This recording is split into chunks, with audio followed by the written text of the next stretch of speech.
recovery of these kids. That time of year again, time to start thinking about those flu shots. Ooh.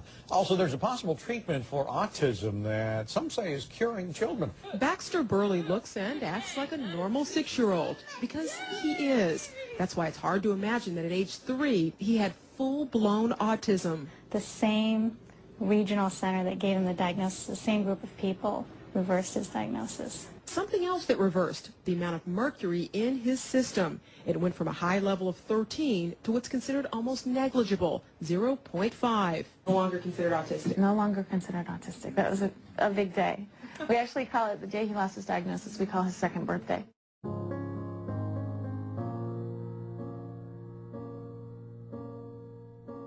We see children that come through that are severely autistic and, you know, within a year they're mainstreamed in school and out of the spectrum. Some children turn around in a number of months, other children take years. We started with the special diet. We started with lots of supplementation geared at healing his body, helping his body detox from the heavy metal exposure he had. We did chelation, missile B12 injections.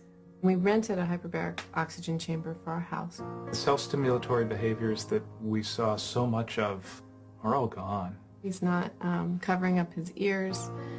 We went from the baby who had no language and no social interaction and was lost in his own world to a child who is very verbal and very social.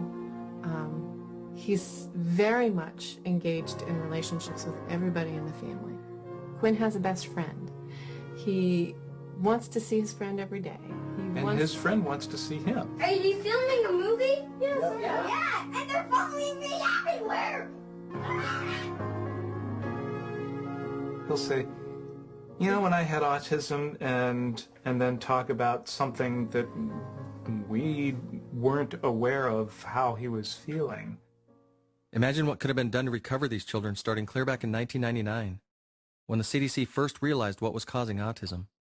Over 12 years later, they continued to tell the same old story. CDC is not certain how much. Well, there's no simple explanation for the increase. Due to changes in the definition of autism or an improved recognition and increased recognition. And even though some doctors are recovering these kids, the CDC continues to waste even more critical time by turning a blind eye to it. How much longer will we allow those who have caused this epidemic to be in charge of solving it? It's a puzzle, and we're putting all the pieces of the puzzle together that way.